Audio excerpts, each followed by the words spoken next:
출애굽기 15장 1절에서 2절 말씀입니다.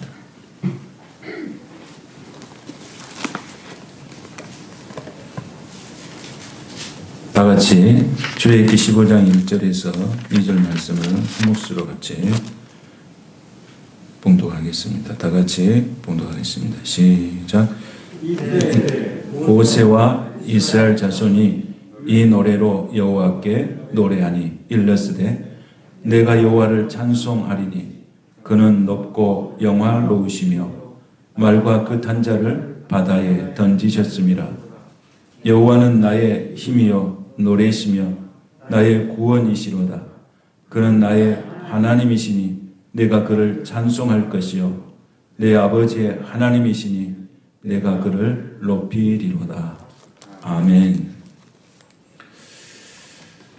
하나님께 감사하라, 이런 제목으로 같이 말씀 같이 나누겠습니다.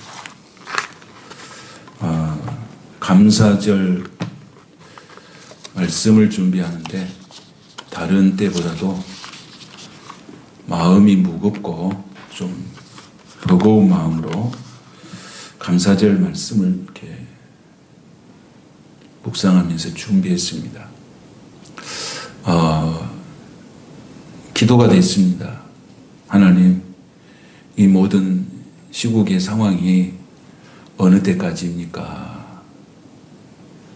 언제 이것이 끝나게 됩니까? 라고 하는 기도가 너무너무 간절했습니다. 갈수록 사태는 악화되어 가고 있어서 너무너무나도 불안한 그런 시점에서 우리가 하나님께 우리가 감사 예배를 드리고 있습니다. 시편 기자도 이럴 때 낭망하지 말고 하나님을 찬송하라. 어려운 상황 속에서 오히려 감사해라. 어려운 상황 속에서 오히려 찬양해라. 하나님께서 그런 마음들을 하나님이 주시잖아요. 하박국 선지자도 마찬가지로 무화과 나무에 또 이렇게 잎이 무성하지 못해도 포도나무에 열매가 없어도 감람나무에 소출이 없어도 밭에 먹을 것이 없고 우리의 양이 없고 양간에 소가 없을지라도 여호와를 인하여서 기뻐하고 찬양하라. 참 어려운 말씀이시죠. 어쩌면 우리가 그런 시대에 우리가 살아가고 있지만 참 어려운 말씀이고 그 말씀 자체가 참으로 어렵고 힘든 말씀이에요. 그럼에도 불구하고 하박국 선지자는 아무것도 없을지라도 포도의 열매가 없고 무화과 나무에 잎이 무성하지도 않고 외양간에 소가 없을지라도 여호와를 인하여서 기뻐해라. 정말 그럴 수 있을까? 정말 그렇게만 된다면 얼마나 좋을까? 그런데 우리의 현실은 그렇지 않는다는 것입니다. 하나님께서 해마다 우리에게 추수감사주의를 지키라고 그렇게 말씀하시죠. 그런데 올해는 정말로 그 감사절을 지켜야 될 이유에 대해서 우리가 말할 수 있어야 된다는 것을 생각했습니다. 말할 수 있어야 된다.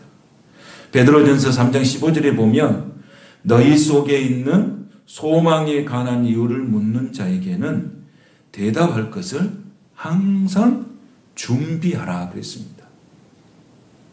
이런 상황 속에서 감사할 수 있는 이유가 뭘까요? 하고 물어봤을 때 우리가 대답할 수가 있어야 된다 그 말씀이죠.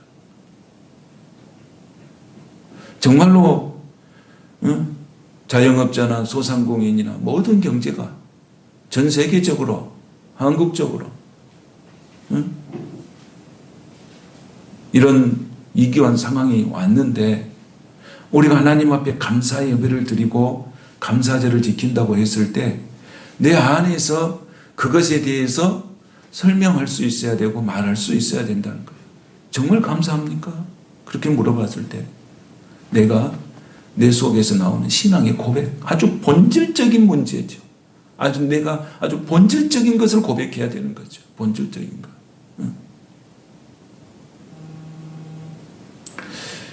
그래서 이렇게 묵상하면서 성도들을 생각했어요. 아, 내가 성도들을 얼마나 사랑하고 내가 성도들을 함께 이렇게 작은 교회를 섬기면서 이런 일 저런 일 겪으면서 여기까지 왔는데 내가 그 성도들을 지켜주시고 그 자리를 지켜주시고 그랬던 성도들 너무너무 감사하죠. 그런데 내가 그런 감사의 표현을 얼마나 했는가. 가족들을 함께 이렇게 교회를 섬기고 한 가정으로 살아왔는데 우리 자녀들 또 아내 같이 이렇게 살아가면서 감사하지만은 내가 얼마나 그런 감사를 표현하면서 살았는가. 이런 것들이 정말 새삼스럽게 세미하게 기도하는데 많은 생각이 났습니다. 그리고 내가 하나님의 은혜에 감사해서 막 목이 터져라고 하나님 감사합니다. 하나님 찬양합니다. 하나님 영광받습니다. 이런 감격스러운 그런 신앙의 고백들로서 우리가 살아왔는가, 내가 그렇게 살아왔는가 라고 하는 회개가 내 안에서 일어났습니다. 추수감사절, 감사가 어떤 예배 드리고 어떤 형식적인 어떤 그런 것이 아니고 뭐 예물 드리고 이런 게 아니고 내 안에 정말로 예수 그리스도로 인하여서 주시는 부요함이 넘친가. 너무 넘치네. 그 기쁨을 내가 이기지 못하는 이런 어렵고 힘든 환경 가운데서도 내 안에 주신 하나님의 기쁨이 있는데 그 기쁨을 정말 감당할 수 없고 견딜 수 없는 그 기쁨이 내 안에 있을까. 오늘 그 기쁨이 저는 여러분에게 정말 있게 되시기를 축복합니다. 정말 있는가.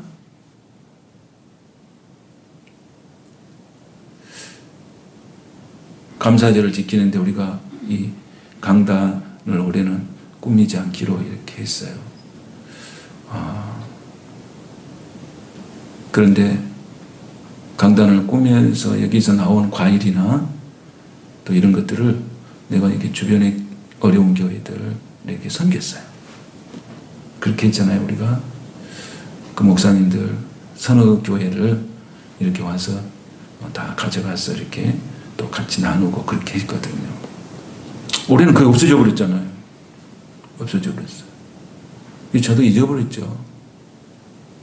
그런데 정양숙 집사님이 전화가 왔더라고요. 목사님 우리 이렇게 강단에 이렇게 하나님 앞에 예배 드리고 어려운 교회를 이렇게 도우고 그랬는데 올해는 그걸 안 하니까 그럼 어떻게 해야 될지 기도하는데 하나님 마음을 감동을 주셨다고. 그래서 과일 5박스를 보냈어요. 내가 1호가 됐어요. 그래서 제가 어렵고 힘든 그 교회에 목사님들 찾아갔어요. 우리 사모님께서 전화해가지고 와서 가져가세요. 그렇게 하지 뭐라 하더라고. 목사님이 직접 방문하라더라고. 그래서 제가 사모님의 엄형을 받들고 직접 방문해서 목사님들하고 대면해서 그걸 전달을 했어요. 이 어려운 시대에 과일 한 박스 딱 주니까 목사님들이 어떤 목사님은 눈물을 흘리대요. 응? 내가 후배들한테 갖다 줬거든요. 제가 선배잖아요. 나이가 있잖아요. 근데 목사님이 친히 가져오셔서 이렇게 드리면서 기도해주고 그렇게 하니까 내가 이번 주에는 이번 감사절은 정말 잘 지키고 있구나. 집사님의 그 헌신으로 내가 감사절을 너무 잘 지키고 있구나. 이런 마음이 내가 들었어요. 너무 감사한 거예요. 그런데 오늘 또 안 오셨구만. 안 오셨는데. 그래서 한 가정 이렇게 목사님들 만났어요. 어려운 교회 목사님들. 너무너무 어렵잖아요. 우리도 환경이 다 어렵잖아요. 그럼에도 불구하고 우리보다 더 어려운 사람이 있어요. 여러분 우리가 이렇게 살아가다 보면 내가 정말 힘들다 그러는데 가서 보면 나보다 훨씬 더 어렵고 힘든 사람들이 많아요. 우린 여기 있으니까 우리만 힘든 줄 알잖아요. 나만 힘들고 그렇잖아요. 그런데 그 과일 한 박스에 그 받은 그 목사님들 마음이 너무 부요해지는 느낌을 받았어요. 그래서 감사하고 또 저는 이 감사절을 지키면서 또 내 개인적으로도 부유한 감사절이 되었다. 그런 생각을 했어요. 하나님께서 우리에게 주시는 진정한 감사가 뭘까요? 정말 감사. 그게 뭘까요? 예배 드린 것도 감사하고 예물을 드린 것도 감사하지만 다른 사람의 마음을 정말 하나님의 이름으로 다른 사람의 마음을 부요하게 해주는 것이 진정한 감사인 줄로 믿습니다. 그것이 오늘 하나님께서 우리를 통해서 하고 싶은 일이 아닌가 싶어요. 그것을. 그래서 골로새서 3장 16절에 보면 시와 찬송과 신령한 노래를 부르며 감사하는 마음으로 하나님을 찬양하라 그랬어요. 뭐 하는 마음으로요? 감사하는 마음으로. 어떤 환경이든지 힘든 상황이든지 어려운 상황이든지 좋은 상황이든지 그게 중요하지 않고 어떤 상황 속에서도 시와 찬송과 신령한 노래를 부르면서 감사하는 마음으로 하나님을 찬양하고 할렐루야 하나님을 찬양한다는 거예요. 그래서 우리가 지금 경제적인 사정이 너무 어렵지 않습니까? 세상에는 다 한숨과 탄식이지 않습니까? 어떤 의사분은 권사님이신데 병원이 계속 개인 병원인데 조금씩 적자가 나버렸다더라고요. 그 병원 문을 닫았다더라고요. 어린이 이렇게 하는 병원이. 그래가지고 다른 어디 가서 개인적으로 어디 가서 한다더라고요. 요양소인가 어딘가. 그런 상황이 됐습니다. 그럼에도 불구하고 오늘 우리가 정말 감사 예배를 드릴 수 있다는 것은 하나님 앞에서 우리가 살아가는 우리가 큰 축복인 줄로 믿습니다. 그래서 제가 이렇게 한 주간 말씀 준비하고 여러분 기도하고 살아갈 때 한 영혼 얼굴을 이렇게 그리면서 기도를 했어요.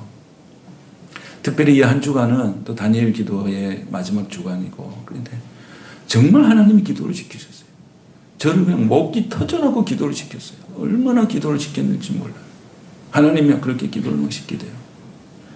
하나님께서 여러분 우리의 영혼을 회복시키고 우리 가정을 회복시키고 교회를 회복시키고 우리 심령을 회복시키기 위해서 주의 종을 그렇게 기도를 어느 때보다도 더 강하게 하나님께서 그렇게 기도를 시키는 줄로 믿습니다. 그래서 내 속에 감사가 있더라고요. 그리고 기도를 하고 나는데 너무 마음이 평안하고 좋아요. 너무 마음이 평안하고 너무너무 좋은 거예요. 아 그래 앞으로 좋은 일이 많겠구나. 좋은 날들이 많이 일어나겠구나. 우리 성도들에게 정말로 기쁨을 이기지 못하는 좋은 일들이 많겠구나. 응? 잘 되겠구나. 우리 가정을 보더라도 우리 자녀들도 잘 풀리겠구나. 잘 되겠구나 하는 그런 기쁨과 평안함이 내 안에 확 밀려오는 거예요. 너무 감사한 거예요. 응? 여러분 우리가 기도할 때에 내가 기도를 하는데 마음이 평안해지잖아요. 그럼 기도의 그것이 응답이에요. 기도의 응답이에요. 여러분은 그러니까 내가 여러분의 영혼을 위해서 기도하고 교회를 위해서 기도하고 여러 모양 기도했지만 하나님께서 평안함을 주시는 것은 앞으로 잘 될 것임을 하나님께서 우리에게 이 종에게 말씀하신 줄로 믿습니다. 그게 잘 될 것입니다. 그래서 너무 감사한 거예요. 기도할 때 너무 마음 평안을 주셔서 너무 감사한 거예요. 잘 되겠구나. 오늘 하나님께서 오늘 나오는 이 본문 말씀에 보면 이스라엘 백성들이 430년이라는 긴 노예 생활을 하잖아요. 그들은 하나님 이게 언제 끝납니까? 하나님 이 애굽의 종살이가 언제 끝납니까? 100년이 지나도 안 끝나. 200년이 지나도 안 끝나. 300년, 400년이 지나도 안 끝나. 430년이라는 세월이 되니까 이제 백성들이 하나님 앞에 기도하기 시작해요. 하나님 앞에 간절히 기도해요. 지금 이 시대에 우리가 정말로 하나님 앞에 간절하게 기도해야 될 때인 줄로 믿습니다. 정말 기도해야 돼. 근데 하나님께서는 그 기도의 소리를 들으신 거예요. 우리가 잘 알아요. 보고 듣고 알고. 하나님 보고 계셨고 하나님 그 기도를 듣고 계셨어요. 그래서 하나님은 사람을 준비하셨는데 그 사람이 모세예요. 그러니까 여러분, 난세에는 하나님께서 항상 뭘 준비하냐면 사람을 준비하셔요. 사람을 준비해서 그 어려운 상황들을 잘 이끌어갈 수 있도록 하나님 준비하시는 거예요. 그래서 하나님께서 모세를 준비해서 모세를 통해서 이제 이스라엘 백성들이 이끌어갈 수 있도록 여러 가지 훈련을 시키잖아요. 그래서 이스라엘 백성들을 이끌고 오늘 어디에 서 있느냐면 홍해 앞에 서 있습니다. 여러분 생각해 보십시오. 하나님, 이 종살이가 언제 끝납니까? 라고 기도했더니 430년 만에 딱 끝났어요. 그런데 끝나고 나서 조금 가니까 뭐가 기다리고 있어요? 홍해가 기다리고 있어요. 그러니까 백성들을 보나 누구를 보나 백성들이 보나 이게 뭡니까 하나님? 430년 동안 종살이에서 종살이를 끊어주라고 했더니 하나님이 홍해 앞에다 우리를 갖다 둔 이유가 뭡니까? 백성들은 불평했어요. 그러지 않겠어요? 백성들은 도대체 이게 뭡니까? 모세에게 항의했어요. 애굽에 매장지가 없어서 홍해 바다 앞에까지 와가지고 우리를 죽이려고 여기까지 데려왔느냐? 그런데 여러분, 차이가 있어요. 백성들과 지도자의 차이가 있어요. 그 차이가 뭔지 아십니까?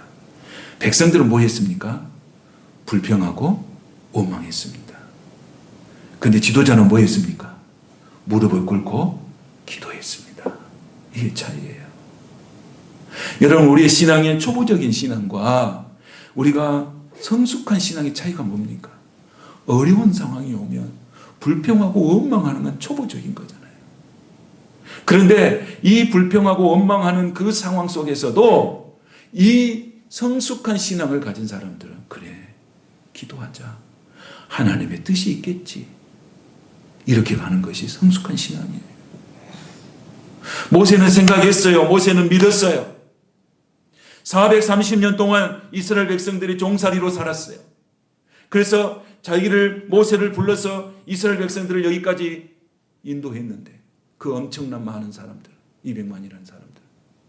근데 하나님의 뜻이 있겠지. 그리고 하나님이 일하실 것을 모세는 믿는 거예요. 오늘 여러분, 이 어려운 이 상황, 코로나19라는 비상 상황이 우리에게 도래했는데 이게 언제 끝날 줄은 알 수 없지만은 우리는 믿어야 합니다. 끝날 날이 올 것이며 이 끝난 날에 하나님이 역사하실 거, 하나님이 대로를 열어주실 것을 여러분은 기대하고 믿으시길 바랍니다. 반드시 그런 날이 올 것입니다. 모세는 믿었어요. 홍해 앞바다에서 우리를 수장시키고 매장해서 죽이려고 여기까지 부르신 것이 아니고 하나님은 무슨 뜻이 있겠지. 모세는 백성들은 원망하고 불평했어요. 그런데 모세는 어떻게 했습니까? 기도했어요. 너희는 가만히 있어라. 여호와께서 우리를 향하여서 행하시는 구원을 네가 보게 될 것이다. 여러분, 이런 담대한 믿음이 어디에 있을까요? 그 바다 앞에서 어떻게 그렇게 할 수 있을까요? 나는 그때 그 모세를 얼마나 존경하고 있는지 몰라요. 그래서 제가 모세라는 사람을 많이 묵상하는 이유가 뭐냐면 그 홍해 앞바다에서 길도 보이지 않고 미래도 보이지 않는, 아무것도 보이지 않는 시퍼런 바다 앞에서 어떻게 저런 신앙의 결단을 할 수 있을까? 어떻게 저렇게 할 수 있을까? 모세를 쳐다만 봐도 너무너무 위대해요. 여러분, 우리는 어떨까요? 기나긴 세월 속에 너무 어렵고 힘든데 또 너무 어려운 상황 속에다 딱 앉혀놨어요. 그럼 우리 속에서 나오는 소리가 무슨 소리가 나올까요? 한숨 소리가 나오고 탄식 소리가 나오고, 하나님은 나를 죽이려고 하느냐? 하나님 나를 어떻게 하려고 이렇게 하느냐? 지금 모든 게 어렵잖아요. 어린이들도, 학생들도 학교 가는 것도 힘들고, 여러 가지로 힘든 이 상황 속에서 하나님은 이 모세를 통해서 일하시는 것을 봅니다. 여러분, 저와 여러분이 하나님께서 저와 여러분을 통해서 일하게 되신 것을 여러분들이 분명히 보게 될 것을 믿습니다. 우리가 이 상황에서 원망하고 불평만 하지 말고 기도의 자리에서 하나님의 뜻이 있겠지.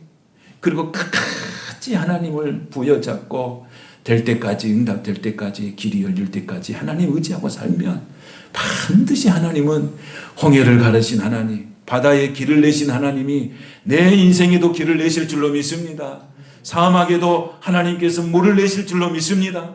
광야에도 길을 내신 하나님이신 줄로 믿습니다. 우리가 그분을 믿고 여기까지 왔으니까 끝까지 우리가 잘 믿어보시게요. 끝까지. 우리 그 하나님 믿을 여기까지 왔잖아요. 끝까지 믿어보시게요. 그럼 하나님이 우리로 하여금 대로를 만들어 주시고 우리로 하여금 하나님의 거룩한 주인공들이 되어서 간증할 수 있는 그런 축복을 우리에게 허락하여 주실 줄로 믿습니다. 시편 기자는 그랬어요. 사망의 음침한 골짜기를 갈지라도 내가 해를 두려워하지 않는 것은 주의 지팡이와 막대기가 나를 어떻게 한다고요? 안위하십니다. 여러분, 지팡이는 뭡니까? 여러분, 각 지팡이는 뭐하는 데 쓰는 거예요? 곽인주 원사님 지팡이 뭐하는 데 쓰십니까? 지팡이는 인도하는 것을 쓰시는 거예요. 내 앞길을 인도하는 거예요. 막대기는 뭡니까? 막대기는 뭐 하는 거예요? 막대기로 뭐예요, 여러분? 막대기로 뒤에서, 막대기는 뒤에서 잘 가도록 이렇게 해주는 거예요. 이렇게. 막대기는. 주의 지팡이와 막대기가 나를 안위하시리로다. 앞에 지팡이는 나를 인도해 주시고 뒤에 막대기는 나를 이렇게 잘 가도록 엉덩이를 따둑따둑 해주면서 잘 가도록 밀어주신다. 내가 사망의 음침한 골짜기를 갈지라도 하나님은 나를 버리지 아니하시고 지팡이와 막대기로 나를 안위하신다. 오늘 하나님께서 이 어려운 시국 속에서, 어려운 상황 속에서 오늘 우리에게 하나님은 지팡이로 막대기로 나를 안위하시는 줄로 믿습니다. 우리가 포기만 하지 않으면 됩니다. 사탄은 오늘도 우리에게 말합니다. 너무 힘들지. 포기해버려. 도망가버려. 오늘 사단의 속삭임이 있어요. 그 힘든 거 말라 그렇게 하려고 그래. 더 쉬운 길이 있는데. 우리는 이런 세상의 소리, 사단의 소리에 귀 기울이면 안 됩니다.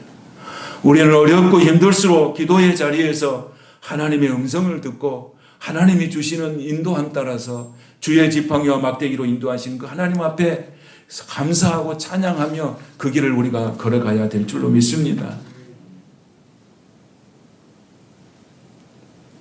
그래서 여러분, 이 어려울 때는 뭐가 중요한지 아십니까? 언어가 중요해요. 언어가 중요해요. 힘들면 뭔 소리가 나오죠, 우리가? 힘들면 팍 누르면 무슨 소리가 나오죠? 좋은 소리가 안 나옵니다. 그래서 민수기 14장 28절에 보면 이런 말씀이 있어요. 너희 말이 내 귀에 들린 대로 내가 너희에게 행하리니. 그렇게 했어요.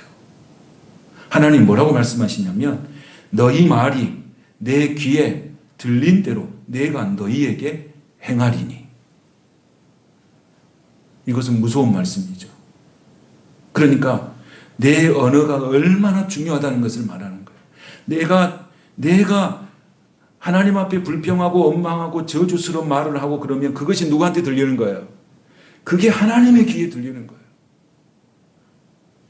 그리고 하나님은 어떻게 한다는 거예요? 그대로 행한다는 거예요. 우리가 축복하고 우리가 사랑하고 겸손해하고 찬양하고 경배하고 내 속에서 긍정의 언어가 나오고 살만한 언어들이 나올 때 그걸 또 하나님이 들으시고 어떻게 한다는 거예요? 그렇게 바로 행한다는 거예요. 그러니까 오늘 이 시대가 정말 어려운 우리는 지금 우리가 써야 할 단어가 뭐냐면 칭찬해 주는 거예요. 칭찬. 그리고 지지해 주고 서로 지지해 주고 그래 잘합니다. 잘할 수 있어. 너는 잘해. 너 잘하고 있잖아. 격려해 주고 그래 힘들지. 너 힘들지. 내가 옆에 보니까 힘들어. 격려해 주고 안아주고 사랑해 주고 그렇게 해야 우리는 이 시대를 함께 보듬으면서 좋은 길로 함께 나가게 될 줄로 믿습니다. 자녀들을 칭찬해 주죠. 자녀들 칭찬해. 그럼 어떻게 칭찬할까요? 그러잖아요. 여러분, 자녀들을 칭찬할 때는 자녀들이 가지고 있는 특징을 칭찬해 줘야 하는 거예요. 항상.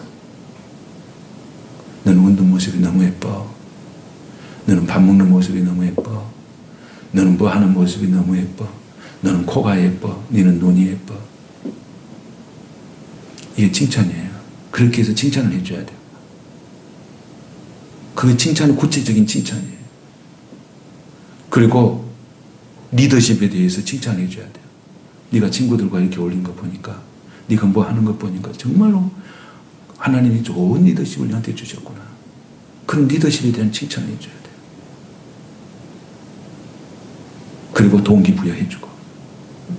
그냥 하나님께서 우리에게 주신 언어, 가정 안에서도, 여러분 자녀들 안에서도, 부부 사이에도 이 어려울 때는 절대로 부정적 언어를 쓰면 안 돼요. 할렐루야. 뉴스 보니까 이 코로나19로 인하여서 집에 머무는 시간이 많아가지고 가정 간의 갈등도 있고 또 이혼한 가정도 많이 늘어나고 한다는 그런 뉴스를 봤어요. 왜 그럴까요? 우리는 서로 용납해야 돼요. 다 힘들잖아. 니도 힘들고 나도 힘들어. 그러니까 뭐예요? 가정 안에서 부정적인 언어 쓰지 말고 잘 견디고 잘 참아서 우리가 반드시 이게 끝나면 좋은 날이 올 것이니까 우리가 조금만 잘 견디자. 서로 우리에게 격려해 주고 서로 힘을 주고 함께 나가자고 함께 보듬어 주고 하는 것이 좋은 가정이고 그런 가정이 돼야 될 줄로 믿습니다.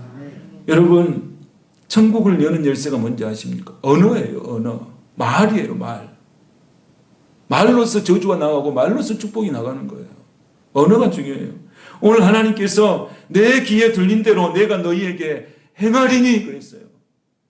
내가 무슨 말을 하고 사느냐가 너무너무 중요한 거예요. 어쩌면 우리 인생을 규정할 수가 있어요. 여러분. 믿음대로 된다고 그랬어요. 이 믿음대로 된다는 건 뭐예요? 내가 입에서 하는 말대로 되는 거예요. 여러분. 말대로. 오늘 여러분 언어에 대한 성숙함이 있게 되시기를 바랍니다. 언어에 따라서 영적 상태가 달라지는 거예요. 언어에 따라서. 그래서 기도는 뭡니까? 언어잖아요. 언어. 기도는 언어잖아요. 하나님은 뭐 때문에 기도대로 해주시는 거예요. 믿음대로 해주시는 거예요. 여러분 부정적인 언어를 사용하면 안 돼요. 이러면 악한 것이 들어와요. 사탄이 침범을 해요. 이게 부정적인 언어 쓰면 안 돼요. 밝은 언어, 긍정적인 언어 이런 것들을 써요. 사람을 살리는 언어들을 우리가 써야 될 줄로 믿습니다. 여러분 다시 강조합니다. 어렵고 힘들수록 우리가 가정 안에서나 어디서나 부정적인 언어 쓰지 말고 그래 힘들지만은 좋은 날이 오겠지. 그러면서 서로 힘을 주고 길을 살려주고 긍정적인 자아상을 심어주고 그렇게 하면서 이 어려울 때를 잘 감당하며 나가게 되시기를 축복합니다. 오늘 모세가 그랬잖아요. 하나님 뭐라고 그래서 모세가 두려워하지 말고 우리는 이 시대를 두려워하지 말아야 합니다. 두려워하지 말고 가만히 서서 오늘 너희를 향하시는 구원을 보라. 여러분 분명히 보게 될 것입니다. 분명히 여러분의 인생 가운데 있는 그 홍해가 갈라지는 그걸 보게 될 것입니다. 인생의 문제가 해결되는 것을 여러분 두 눈으로 똑똑히 보게 될 것입니다. 그래 내가 이 코로나 시대를 잘 견뎠구나. 잘 견뎠구나. 내가 기도하면서 정말 내가 끝까지 잘 견뎠구나. 그래 하나님이 이런 날을 내게 주시려고 이런 축복을 주시려고 이런 영광 가운데 살게 하려고 하나님 나로 이렇게 잘 견디겠구나. 힘들었지만은 눈물 났지만은 포기하고 싶었지만은 너무너무 잘 견뎠구나. 그래서 내 자신이 정말 대견스럽다. 여러분 그렇게 할 것입니다. 그러니까 여러분 자신을 많이 축복해 주세요. 내 자신 한번 해볼까요? 자기를 가슴을 치면서 야, 나 정말 대견하다. 그래 시작. 정말 나 대견하다. 잘 견뎌줬다. 그래 앞으로 좋은 날이 있을 거야. 아멘. 여러분 자신이 자기를 자꾸 격려해 주셔야 돼요. 자기 자존감을 자꾸 높여 주셔야 돼요. 왜 그러냐면 다른 사람이 우리를 안 존중해 준다니까요. 내가 나를 존중해 줘야 돼요. 내가 나를 학대하면 안 돼요. 나는 귀한 존재예요. 하나님께서 나를 아주 귀한 보석의 존재예요. 질그릇 같은 내 속에 예수님이 계시잖아요. 예? 질그릇 같은 내 속에 생명이신 보배로우신 예수님이 계시잖아요. 나는 얼마나 존귀한 자입니까? 그런데 내가 세상에 나가서 이 하찮게 살고 기죽고 살고 할 필요가 아무것도 없어요. 내 속에 예수님이 계시는데, 이 보배로운 예수님이 계시니까 우리가 세상에 나가서 당당하게, 정말로 떳떳하게 힘있게 여러분 사시기를 축복합니다. 하나님은 반드시 그렇게 할 거예요.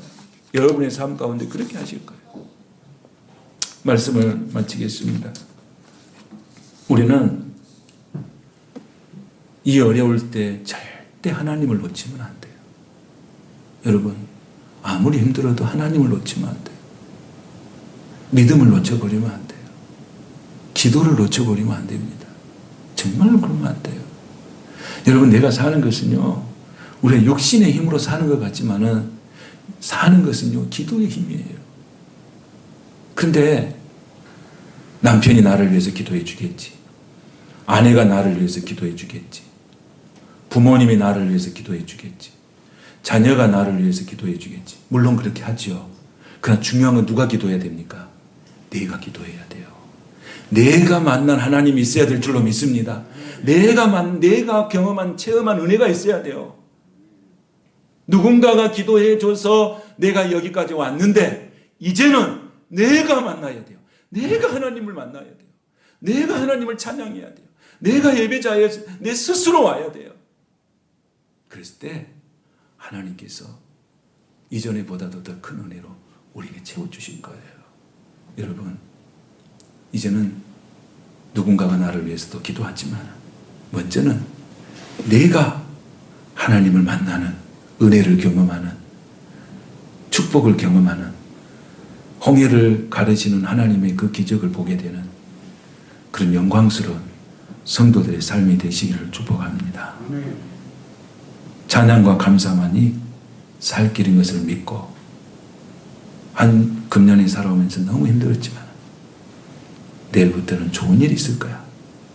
더 힘든 일이 지나가고 아름다운 일, 또 밝은 일, 웃을 수 있는 일이 많이 있을 거야. 이런 소망과 기대를 하면서 하나님께 감사하며, 오늘 그런 예배를 우리 하나님 앞에 드리게 되면 감사하며 그런 추수감사절의 예배가 되시기를 주님의 이름으로 축복합니다.